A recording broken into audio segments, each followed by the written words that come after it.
मित्रांनो, लग्नाची बेडी या मालिकेच्या आजच्या भागामध्ये घरातील सर्वजण सिंधू न आल्यामुळे खूप टेन्शनमध्ये असतात. तेव्हा राघव आता घरातील सर्वांना म्हणतो, मी बाहेर सुद्धा पडू शकत नाहीये. माझ्यावर जेव्हा कोणतंही संकट यायचं ना, तेव्हा सिंधू घरातील सर्वांना अगोदर माझ्या सोबत असायची, माझ्या शेजारी उभी असायची, त्या संकटातून मला बाहेर काढायची. माझ्या सिंधूमुळे मी खूप वेळा तरलो आहे आणि आज त्या बिचारीवर अशी वेळ आली आहे, मी तिला भेटू शकत नाही, मी तिला संकटातून सोडवू शकत नाही. असं कसं होऊ शकतं? त्याला खूप सिंधूची काळजी लागलेली असते. माझी सिंधू कुठे असेल हाच प्रश्न त्याला पडलेला असतो आणि त्यामुळे तो खूप बेचैन असतो. घरातील सर्वजण त्याला धीर देतात की राघव जरा अरे थांब बेटा. मग ऋतुराज देखील म्हणतो की ऋषभ आणि मी जातो आणि सिंधूला शोधतो. चालेल ना राघव? तेव्हा ठीक आहे असं आता राघव म्हणतो, पण त्याला काळजी लागलेलीच असते. तेव्हा राजश्री म्हणते, बेटा पुण्याची ट्रॅफिक तुला माहीत आहे ना कशी आहे ती. खूप गर्दी असते आणि ती ट्रॅफिकमध्येच अडकली असेल असं मला वाटतंय. तेव्हा सर्वजण आपापल्या परीने अर्थ लावत असतात की नक्की सिंधू कुठे असेल. त्याचवेळी राजश्रीच्या मोबाईलवर आता एक व्हिडिओ येतो. तेव्हा ती लगेच तो व्हिडिओ प्ले करते. त्यामध्ये राणी आणि सिंधू या दोघीही असतात. सिंधूचं तोंड आता बांधून ठेवलेलं असतं आणि राणी मात्र आता राजश्रीला प्रचंड धक्का बसतो आणि त्या धक्क्यानेच ती म्हणते, राघव अरे बघ ना हे. मग आता राघव तो मोबाईल जवळ घेतो. तो त्या मेसेजमध्ये नक्की काय आहे गाई. मग आता राघव तो व्हिडिओ पाहू लागतो. त्यामध्ये आता राणी मोठ्या तोऱ्यातच बोलत असते की राघव अरे बघ ना, तुझी सिंधू आता माझ्या ताब्यात आहे. सिंधूला आता किडनॅप करून ठेवले राणीने. ही गोष्ट घरातील सर्वांना समजलेली असते. पुढे आता राणी म्हणते, जर सिंधू तुला हवी असेल ना राघव, तर मी म्हणेल ना तसंच तुला करावं लागेल, तसंच तुला वागावं लागेल. कसं आहे ना राघव, त्याचं काय आहे, मला फक्त तू आणि तू हवा आहेस. तू जर माझ्याकडे आला ना तर तुझ्या सिंधूला मी लगेच सोडून देणार. या सगळ्याची सुरुवात जिथून झाली ना राघव, त्या सगळ्या गोष्टी आपण थांबवू सुद्धा शकतो. फक्त तू इथे यायला हवा. आता ते सर्कल पूर्ण करण्याची वेळ आली आहे राघव. मी आता तुझ्या उत्तराची वाट पाहतीये असं आता राणी म्हणते आणि लगेच तो व्हिडिओ बंद करते. घरातील सर्वांना प्रचंड धक्का बसतो की सिंधू दुसरीकडे कुठे नाही तर मधूच्या तावडीत आहे, तिने किडनॅप करून ठेवलंय. तेव्हा घरातील सर्वांना प्रचंड धक्का बसलेला असतो. राघवा अरे काय करायचं बाळा, असं रुक्मिणी विचारते. तेव्हा राघव म्हणतो, उत्तर सोपं आहे काकू. अगं आता मी जगाच्या समोर जाणार. असं म्हणून तो मनात विचार करतो, माझ्या सिंधूला वाचवण्यासाठी आता मी जगाच्या समोर जाण्याची भीती अजिबात बाळगणार नाही. समजलं ना सर्वांना? तर समजू दे की मी जिवंत आहे, ते काय व्हायचं ते होऊ दे, पण माझ्या सिंधूला मी वाचवणारच त्या मधूच्या तावडीतून. तेव्हा आता राघव रुक्मिणीला म्हणतो, उत्तर सोपं आहे काकू. मी हवाय ना त्या मधूला. मला देऊन तुम्हा घरातील सर्वांचे प्रॉब्लेम जर सुटणार असेल, हा प्रॉब्लेम आता मी सोडवणार आहे. आता मी चाललोय आई. असं म्हणून राघव निघतो. त्याचवेळी घरातील सर्वजण त्याला अडवतात. नाही थांब राघव असं म्हणतात, आगाऊपणा करू नको जास्त. आता राणीच्या तावडीतून माझ्या सिंधूला कसं सोडवायचं याचा आपण अगदी शांतपणे विचार करायला हवा. तेव्हा आता राजश्री म्हणते, हो राघव वहिनी बरोबर बोलतायत. हे बघ बाळा, आपण राणीवर असा विश्वास नाही ठेवू शकत, कारण ती फार कपटी बाई आहे आणि शब्दामध्ये ती गुंडाळते माणसाला रे. तेव्हा ऋतुजा देखील म्हणते, एक नंबरची खोटारडी बाई आहे राघव ती, आणि ती तिचा शब्द तर कधीच पाळत नाही. तेव्हा ऋतुराज म्हणतो, वहिनी बरोबर बोलते. या परिस्थितीमध्ये ना राघव, आपण अगदी डोकं शांत ठेवायला हवं आणि मगच पुढचं पाऊल उचलायला हवं. पुढे आता रुक्मिणी म्हणते, राघव तुझ्या गोष्ट एक लक्षात आली का रे? आपण जी चाल खेळलो ना बाळा, ती चाल राणी आपल्याबरोबर खेळतीये. जसं राणीला आपण बिळाबाहेर काढण्यासाठी सिंधूच्या एंगेजमेंटचं नाटक केलं ना बाळा, सेम तसंच तुला या घरातून बाहेर काढण्यासाठी ती ही चाल खेळतीये. म्हणजे तू बाहेर जेव्हा येशील ना तेव्हा तुला एक्सपोज करायचं. पण एक गोष्ट लक्षात ठेव बाळा, काहीही झालं ना, आपण त्या भामट्या राणीच्या जाळ्यात अजिबात अडकायचं नाही. तेव्हा ऋषभ म्हणतो, बरोबर आहे, सिंधू वहिनीला सोडवण्यासाठी आपण सर्वांनी शांत राहणं खरंच खूप गरजेचं आहे. तेव्हा राघव ओरडतो आणि म्हणतो, नाही तेवढा वेळ नाहीये माझ्याकडे. माहीत आहे ती मधू नक्कीच माझ्या सिंधूला त्रास देत असणार आणि जितका उशीर मी तिचं उत्तर द्यायला लावेल ना तितका त्रास ती माझ्या सिंधूला देणार. तेव्हा रुक्मिणी म्हणते, राघवा तू अजिबात काळजी करू नकोस बाळा, कारण आपली सिंधू ना अशा 56 राणींना पुरून उरेल. मला माहित आहे एव्हाना राणीच्या कचाट्यातून सुटण्याचा तिने मार्ग सुद्धा शोधला असेल. तेव्हा सर्वांना सिंधूवर अगदी ठाम विश्वास असतो की सिंधूने नक्की काहीतरी आतापर्यंत चाल सुद्धा खेळली असेल. दुसरीकडे सिंधूला अचानक खूपच खोकला येऊ लागतो. तेव्हा आता राणी तेथेच उभी असते आणि मनात विचार करते, हिला अचानक खोकला आलाच कसा काय. म्हणूनच ती आता सारखी सिंधूकडे पाहते आणि निदान राघव येईपर्यंत मला हिची काळजी घ्यावी लागेल असं म्हणते. मग काय ग, तुला मुद्दाम तर खोकला नाही आला ना, असं आता राणी विचारते. तेव्हा सिंधू काहीच बोलत नाही. मग ती सारखीच खोकलत असते. त्याचवेळी राणी तिला पाणी देते. मग आता पाणी देण्याच्या बहाण्याने जेव्हा राणी ही पुढे येते तेव्हा सिंधू जोरातच तिच्या हाताचा चावा घेते आणि राणीला सळो की पळो करून सोडते. राणी म्हणते, सोड माझा हात, सोड माझा हात, तरीही सिंधू सोडायला तयारच नसते. सिंधू सुद्धा तेवढीच हट्टी असते.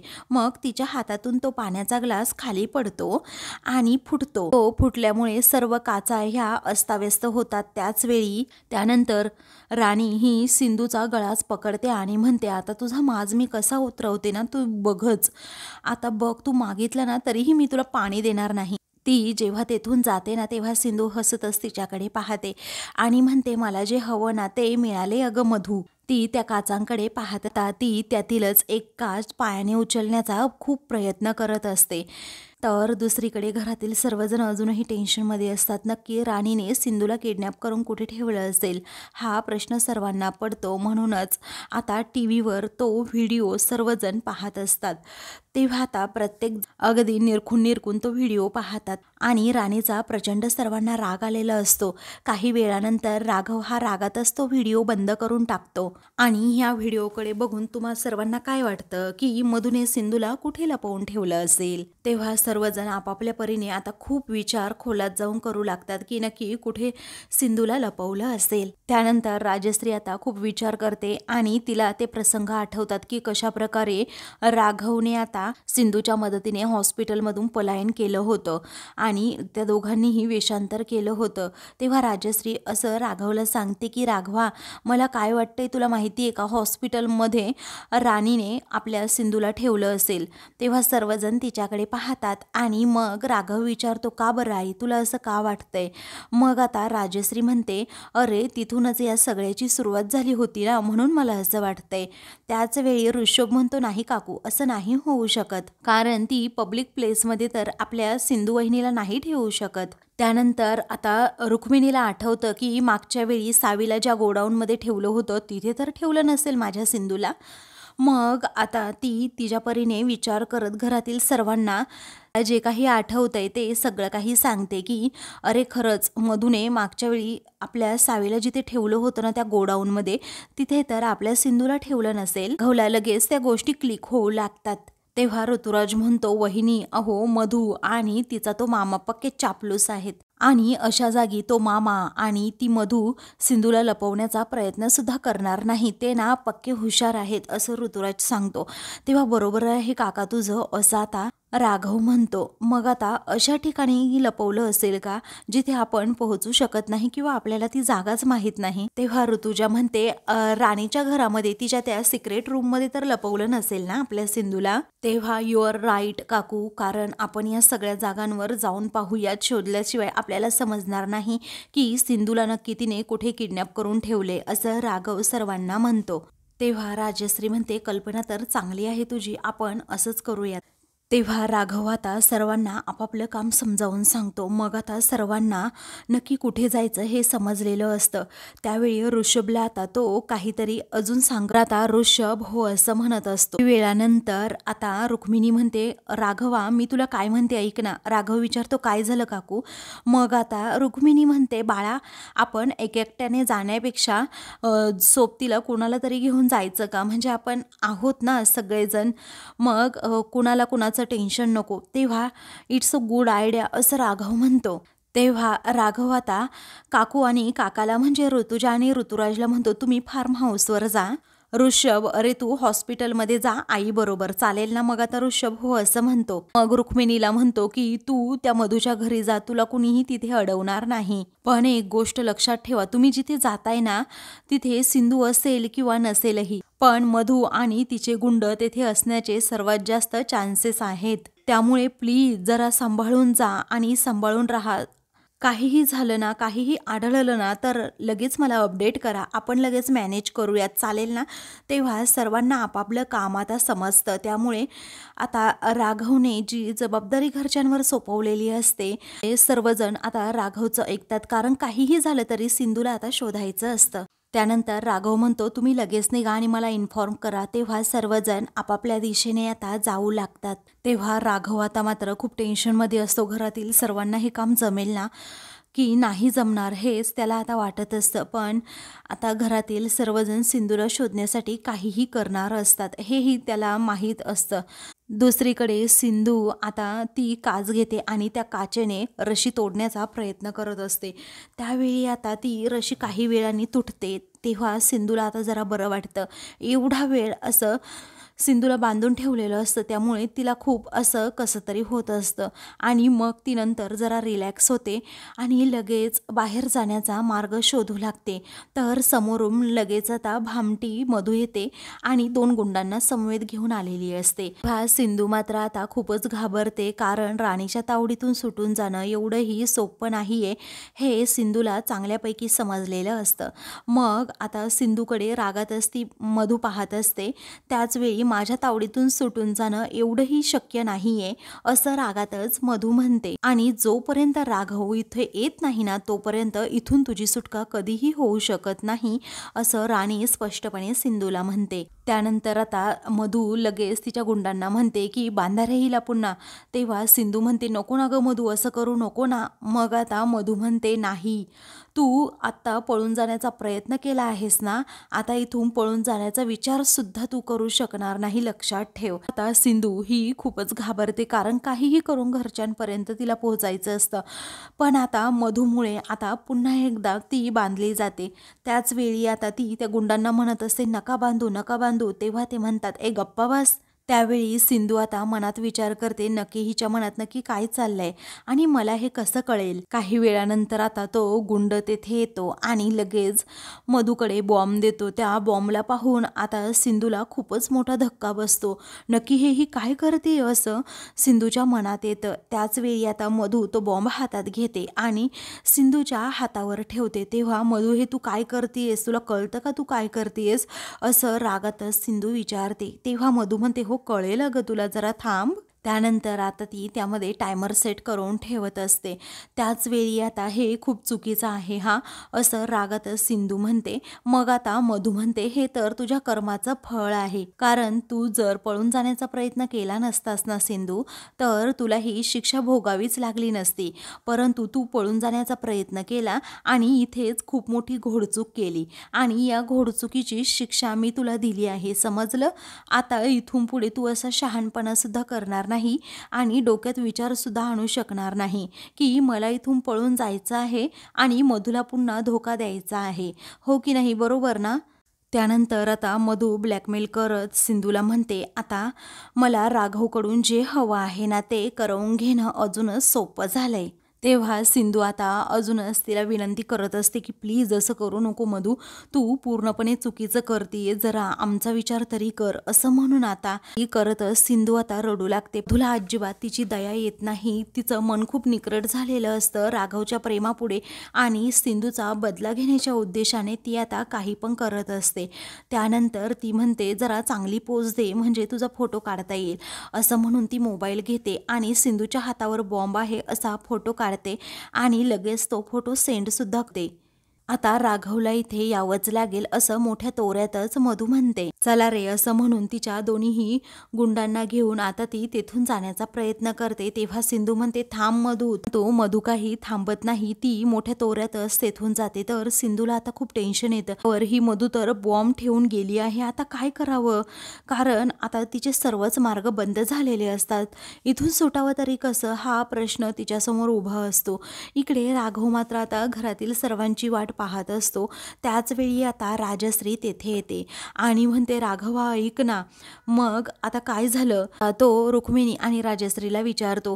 तेव्हा रुक्मिणी म्हणते, अरे बाळा, जिथे जिथे सिंधू याची शक्यता आहे ना, तेथे तेथे मी जाऊन पाहिलं, पण कुठेच नाही रे सिंधू. ऋषभ देखील आता तेथे येतो. तेव्हा राघव विचारतो, काय रे झालं ऋषभ, तुला तरी सापडली का? मग आता तो म्हणतो, नाही रे दादा, मी खूप शोधलं तिला, पण नाही सापडली ती मला.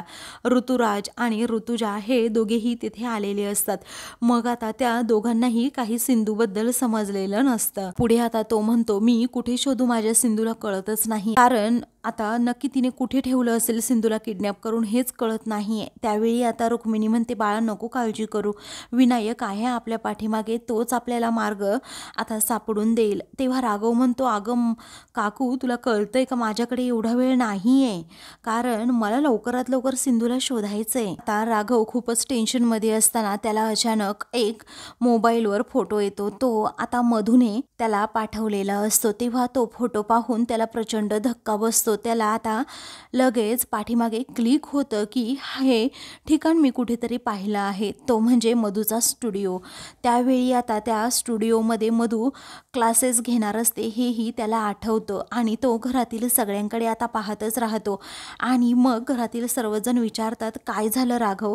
राघवला आता आठवतं की जेव्हा आता मधूने क्लासेस घेण्याचा निर्णय घेतला होता, तेव्हा एक लॅविश स्टुडिओ तिने तयार केला होता आणि त्या स्टुडिओमध्ये अगदी छान छान असे 2 मोठे मोठे मिररसुद्धा होते. जेव्हा मी तेथे गेलो ना, तेव्हा मी लगेच तिला विचारलं की एवढे मोठे मिरर कशाला लावलेत. भूतकाळात जाऊन तो काहीतरी गोष्टी आठवण्याचा आता प्रयत्न करतो. तेव्हा मधू आता म्हणालेली असते की अरे, स्टुडिओमध्ये एवढेच मिरर असतात, आता थोडंसं काम झालं ना याचं, मी माझे क्लासेस इथे घेऊ शकते, तुला आवडला ना हा स्टुडिओ? राघव म्हणतो, अगदी छान आहे, खूप सुंदर आहे हा स्टुडिओ, तुझी नवीन एक सुरुवात झाली आहे. मग आता मधू लगेच त्याला मिठी मारते. राघवला प्रचंड राग येत असतो. तो म्हणत असतो की प्लीज तू मागे हो, इथे कुणीतरी पाहिलं ग मधू तुला.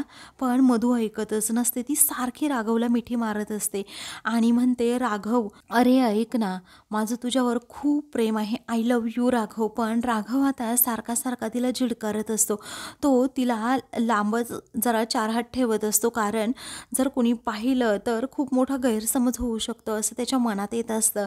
त्यामुळेच तो मधूला आता स्पष्टपणे काही गोष्टी सांगत असतो की हे बघ मधू, माझ्यापेक्षा कुणीतरी तुला चांगलं तुझ्या फिलिंग्स समजून घेईल आणि माझं म्हणशील ना मधू, तर माझं फक्त आणि फक्त सिंधूवर प्रेम आहे आणि सिंधूशिवाय मी दुसऱ्या कुणाचाही विचार कधीही आयुष्यात करू शकत नाही. ही गोष्ट ना लवकरात लवकर जेवढी तू ॲक्सेप्ट करशील ना, तेवढं तुला यातून बाहेर पडण्यासाठी वेळ मिळेल. हे बघ मधू ऐक, कारण तू यातून बाहेर पडणं खूप महत्त्वाचं आहे, त्याशिवाय तू पुढे जाऊ शकत नाही. माझ्यामध्ये अशी गुंतून राहिली तर कसं होणार अगं? मला माझी बायको आहे, माझा संसार आहे आणि जर तू अशी सारखं म्हणत राहिली तर मग कसं होणार? तूही पुढे जाऊ शकणार नाही, आयुष्यात काही करू शकणार नाही माझ्यामध्ये अशी गुंतून राहिली तर, आणि मग मलाही सारखं गिल्टी फील होत राहील. त्यामुळे प्लीज आता तू माझा विचार करणं सोडून दे आणि फक्त तुझ्या करिअरवर फोकस कर, असं राघव आता अगदी प्रेमाने तिला समजावू लागतो. आणि मग तिला म्हणतो, माझ्या मनात तुझ्याबद्दल अशा बायकोबद्दलच्या कोणत्याही फिलिंग्स येत नाही. हे बघ, तू फक्त ना माझी एक चांगली मैत्रीण आहेस आणि म्हणूनच मी तुला कधीही खोटी आशा देत नाही. त्यानंतर राघव त्या भूतकाळातून बाहेर येतो आणि म्हणतो की कसं आहे ना, मला असं वाटतंय की मला हे ठिकाण समजलं आहे, जिथे सिंधूला किडनॅप करून ठेवलं ना तिथे. मग आता ऋषभ विचारतो, असं कोणतं ठिकाण आहे राघव दादा? मग आता राघव म्हणतो, मला माहीत आहे कोणतं ठिकाण आहे ते. असं म्हणून तो फोटो पुन्हा पुन्हा निरखून पाहतो आणि म्हणतो की मी एकदा त्या जागेवर सुद्धा जाऊन आलोय. तेव्हा घरातील सर्वजण त्याच्याकडे पाहतच राहतात. सर्वांच्या जरा जीवात जीव येतो. काही वेळानंतर आता राजश्रीच्या मोबाईलवर एक फोटो येतो आणि त्या फोटोमध्ये असं तिला दिसतं की सिंधूच्या हातावर तिने टाईम बॉम्ब ठेवला आहे. आता ते पाहताच राजश्रीच्या पायाखालची जमीन सरकते. मग आता ती म्हणते, राघव आहे बघ ना बाळा. मग आता ती लगेच राघवकडे तो मोबाईल देते आणि लगेच तो फोटो दाखवते. तेव्हा राघवला प्रचंड धक्का बसतो की टाईम बॉम्ब यामधून ठेवलाय, आता मी हिला सोडत सोडतच नाहीये, असं रागातच जेव्हा तो म्हणतो ना, तेव्हा घरातील सर्वजण सुद्धा घाबरलेले असतात. कारण राघवचा राग आता प्रचंड अनावर झालेला असतो. आता सिंधूला उचलण्यासाठी राघव नक्की काय पाऊल उचलणार, हे पुढच्या भागात आपण पाहूयात. तर आता मित्रांनो, पुढील भागामध्ये मधू ही खूपच चवताळलेली असते आणि श्रीकांत मामाला सांगते की त्या सिंधूला बर्बाद करण्यासाठी मी त्या सिंधूला, राघवला, त्याचबरोबर त्यांच्या दोन्हीही मुलांना सोडणार नाहीये. ती या राघवला आणि तिच्या दोन्हीही मुलांना मी माझ्याकडे हिरावून घेणार म्हणजे घेणारच. तेव्हा श्रीकांत म्हणतो, एवढं सोपं नाही आहे ते मधू. मधू म्हणते, माझ्यासाठी नक्कीच सोपं आहे, कारण त्या सिंधूची ती चिल्ली पिल्ली आहेत ना, सावी आणि विनू, त्यांबद्दल मी बोलतीये. मामा आता त्या दोन्हीही मुलांबद्दल विचार करू लागतो. तर आता दुसरीकडे सिंधूच्या हातावर तो बॉम्ब असतो. तेव्हा ती आता मनात विचार करते, बाप्पा, आता प्रत्येक वेळी संकटातून तू मला बाहेर काढलं, या संकटातून बाहेर पडण्याचा मार्ग तूच दाखव. अशाच मालिकेंचे पुढील भाग पाहण्यासाठी चॅनलला सबस्क्राईब करा.